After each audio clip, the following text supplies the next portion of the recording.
Once the Earth completes its orbit around the Sun, the folks over at the YouTube Spotlight take to the time machine to commemorate the videos, people, and events that defined YouTube in the past year. I honestly didn't have high expectations upon clicking on this video, but 2 minutes into it and I was just kind of left there, scratching my head wondering what the fuck was going on my screen. I understand that the events and the celebrities of 2016 are not necessarily something YouTube wants written on its record, or even something they want to acknowledge. But at what point are you so desperate to hide the reality that your own rewind video features memes like Damn Daniel, whose only correlation to YouTube was fucking copyright abuse? Or maybe this was just supposed to be a case of YouTube being clever and doing a play on words, because it's supposed to be YouTube Rewind?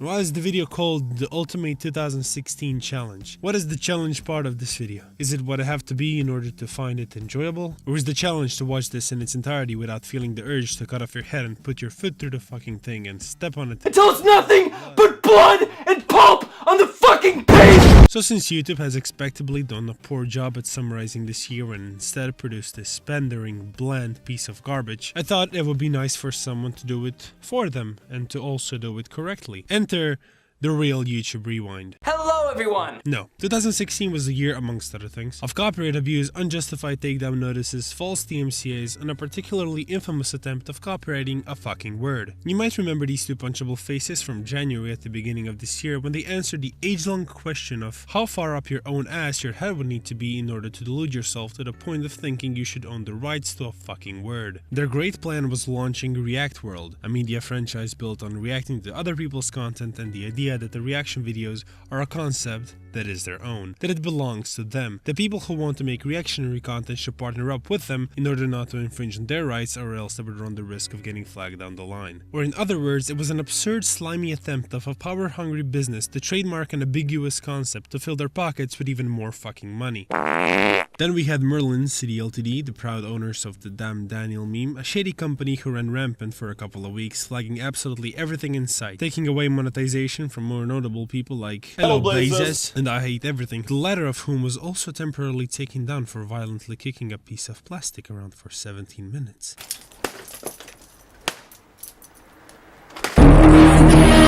This was a perfect demonstration of how fucked the YouTube's copyright system is, how easily it can be abused and misused without the claimant being held accountable for their behavior or suffering any consequences. It was also a great chance for YouTube to actually do something about their system. Instead, what we got was their usual Twitter go-to response that they lean back on like a crutch whenever they have millions of eyes pointed at them. Thank you at YouTube community for all the feedback, we are listening, which when translated from YouTube English to, well, any other English, roughly equates to fuck off. We don't care. Unsurprisingly, nothing was changed as the copyright system continued to be used to shut down criticism and people whose opinions were unliked but criticized, which inevitably led to the creation of FUPA, the Fair Use Protection account. I'm sure most of you know the backstory to this, but just in case you don't, the story is that a YouTube user, Matt H, decided to sue H3H2 Productions, citing a video that criticized his content. After which, Philip the Fuckass started a GoFundMe fundraiser which raised over $130,000, part of which is now still sitting in an account creators can request assistance from if they're ever to find themselves in a situation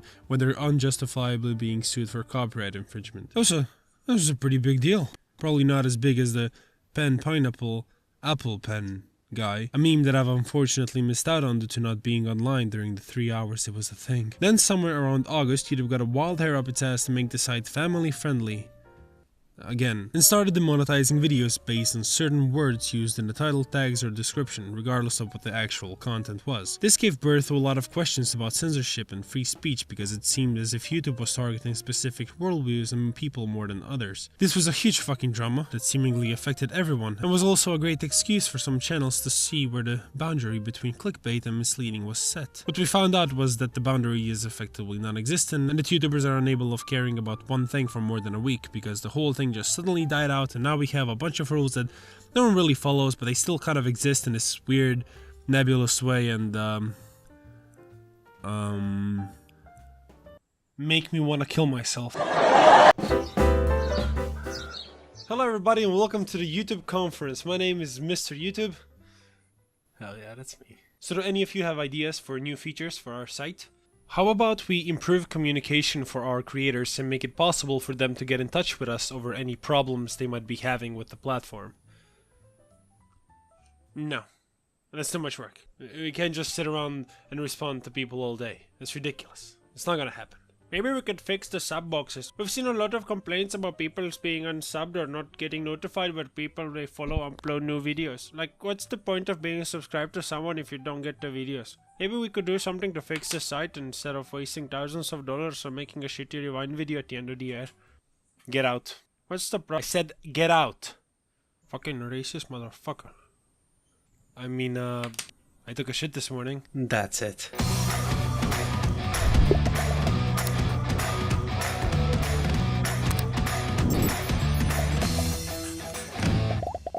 Let's talk about the people that were featured in this rewind. The Rock? James Corden?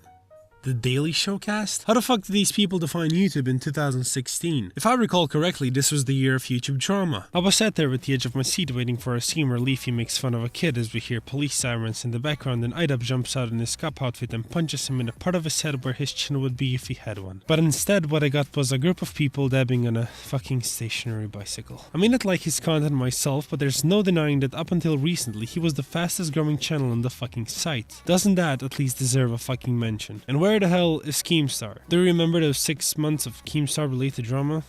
I know I do. Like, how hard would it be to have a scene where he's laying back in his chair while eating popcorn with one hand and smashing the baited podcast with the other, as Grade A Underray sneaks up on him with a fucking knife and starts to stab him in the back while calling him a pedo? What about the biggest YouTube story in 2016, and also the greatest manifestation of human stupidity I've ever fucking witnessed? You could have had a scene where she gets kidnapped by Ricecom and FussyTube and doesn't respond to people asking her if she's alright for a couple of days. But then it turns out that the whole thing was a hoax set up by the self-proclaimed Tupac of fucking YouTube. Or you could have made her a part of the dance routine, because that's essentially what this rewind is.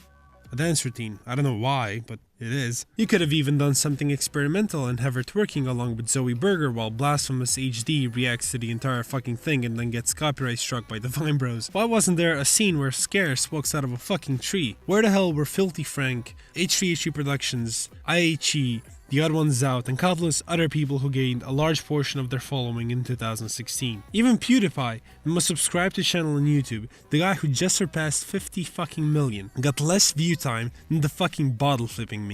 If YouTube likes referencing memes so fucking much, how about you don't steal them from other social media platforms and instead use something from your own? Let's say something like We Are Number One, a meme that raised awareness of the fact that Stefan Karl has pancreatic cancer, a meme that has led to over $100,000 being donated to his GoFundMe to help him fight it. Or was that meme not quite as lit and XD as damned fucking Daniel? But hey, I'm not naive. I didn't really expect YouTube to feature any of the actual faces or events of 2016, nor am I salty or butthurt about it. It really doesn't matter, nor does it affect me in any way. But it is clear that YouTube is kind of ashamed of what it became in 2016, and nothing shows it as well as this pathetic rewind. They don't want to be represented by what's actually popular, and when I say that I don't mean it as in Dan and Phil aren't popular content, because they're clearly doing pretty fucking good for themselves, but remember that this is supposed to be YouTube Rewind 2016. The stats don't lie. This isn't a YouTube defining channel. It might have been 3 fucking years ago, but it isn't anymore. Now they're just tools for YouTube to lean back on when it comes to making videos like the YouTube Rewind, so they can continue pretending like what's actually popular doesn't exist, because it doesn't fit into the family-friendly, boring vlogs, gaming, and challenge video genres. But if your channel revolves around you talking about controversial topics, or is based around criticizing people and people's creations, then you're forced to deal with the copyright strikes, or some fucking jackass trying to remove your channel. When YouTube does nothing to make communication with them easier, and seemingly ignores and denies your criticisms, it almost feels as if you're deliberately being pushed back, as if they're saying, we don't want this here. We don't encourage your style of content. First we've had the demonetization streaks, then the YouTube heroes, and now as the year is drawing to a close, you lose subscribers each time you upload, and YouTube doesn't even have the guts to admit that they changed something. 2016 was an interesting year to say the least. Let's just hope that 2017 will be a little less interesting, or at least interesting in a different way. Because despite what Justin Bieber would have you believe in this horrible song that plays throughout most of this year's Rewind, it isn't too late to say sorry. At least for now, until we all migrate to VidMe, YouTube is the best we've got. So Merry Christmas everybody, and I look forward to seeing you in 2017.